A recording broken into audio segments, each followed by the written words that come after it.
Hello everyone, welcome to my channel. We are going to start with exercise 5.2, question number 11, chapter number 5, AP, class 10th. If the sum of the first n terms of an AP is 4n minus n square, यानी कि अगर हमारे पास एक AP की term दे रखी है ना, तो उन AP की टर्म्स को अगर हम ऐड करते हैं तो हमें क्या मिलेगा? That is 4n minus n square. What is the first term? इनकी फर्स्ट टर्म क्या है? And what is the sum of first two terms? First two terms का सम क्या होगा? What is the second term? Similarly, find the third and the 10th and the nth term. यानी हमें यहाँ पे क्या फाइंड आउट करना है? हमें दिया गया है कि एक AP की जो सम हो, एक AP का जो sum means total of the AP terms है, n नहीं पता, कितने टर्म्स है ये नहीं पता है, बट जब हमने उनको ऐड करा तो हमें मिला 4n minus n square. Yes, तो इनकी फर्स्ट टर्म फाइंड आउट करनी है, सेकेंड टर्म फाइंड आउट करनी है, थर्ड और 10th टर्म फाइंड आउट करनी है. सो सबसे पहले हमें क्या दे रखा है इसके अंदर? That is Sn, that is equal to 4n minus n square, है ना. Sum of all the terms दे रखा है जिसकी वैल्यू है 4n माइनस एन स्क्वायर. अगर हमें लेना है फर्स्ट टर्म A1 ढूंढना है, सो A1 के लिए अब n की वैल्यू यहां पे क्या हो गई? यहां पे n की वैल्यू क्या हो गई? 1. सो 4 1s are 4 and this will become 4 minus 1 equals to 3. n equals to 1 हमने लिया. क्यों? क्योंकि अगर हमें फर्स्ट टर्म फाइंड आउट करना है तो हमारे पास n की वैल्यू तो है ही. n equals to 1 first term के लिए. Yes. S2, sum of two terms. Sum of two terms क्या होगा? Sum of two terms we will take as 4 into 2. क्यों? क्योंकि अब हमारे पास n की वैल्यू क्या हो गई? That is 2 minus 2 the whole square. So 4 2s are 8 and 2 2s are is 4. हमारे पास अगर S2 की वैल्यू को फाइंड आउट करना हो तो हमें कैसे मिलेगा? Like this. What is the second term? तो सेकेंड टर्म के लिए हम A2 yes equals to S2 minus S1 कर देंगे.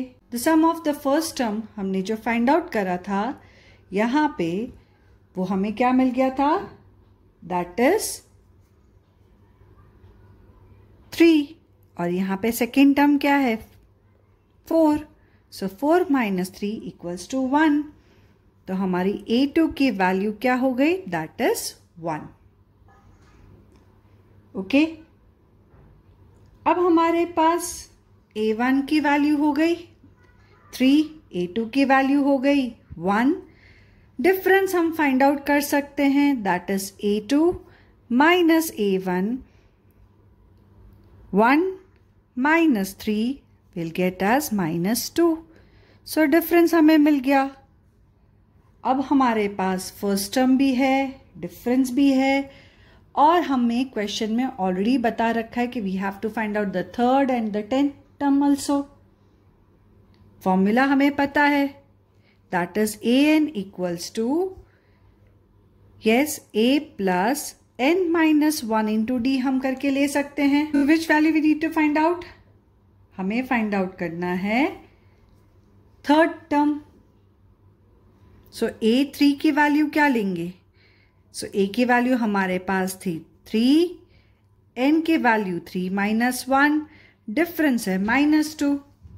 So A3 की वैल्यू हो जाएगी that is 3 plus 2 multiplied by minus 2. So A3, 3, 2 2s are 4, but कैसा 4? नेगेटिव आ जाएगा. सो A3 की वैल्यू क्या हो गई? -1. So we got the value of A3. Now we will start with the A10 value. तो A10 की वैल्यू क्या होगी? Yes, 3 plus 10 minus 1 into -2. Yes, so 3 plus 9 multiply by -2. 3 plus 9 2s क्या होगा? That is -18. Plus minus minus, so 3 minus 18 करेंगे तो A10 की value हमें क्या मिलेगी? -15. सो अब हमें A1, A2, A3, A10 की वैल्यू सारी मिल चुकी है, बट हमें nth टर्म भी फाइंड आउट करना है. So an is equal to a plus n-1 into d करेंगे.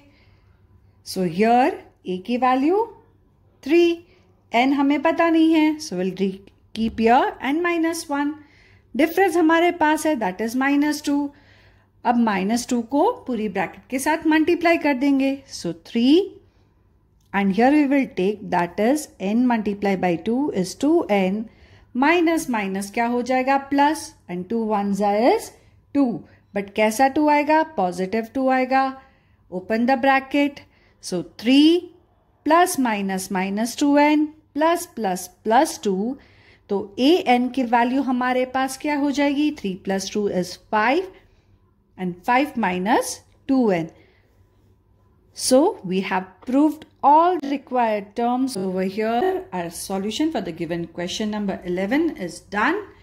See you in the next video. Don't forget to like, share and subscribe my channel. Bye bye.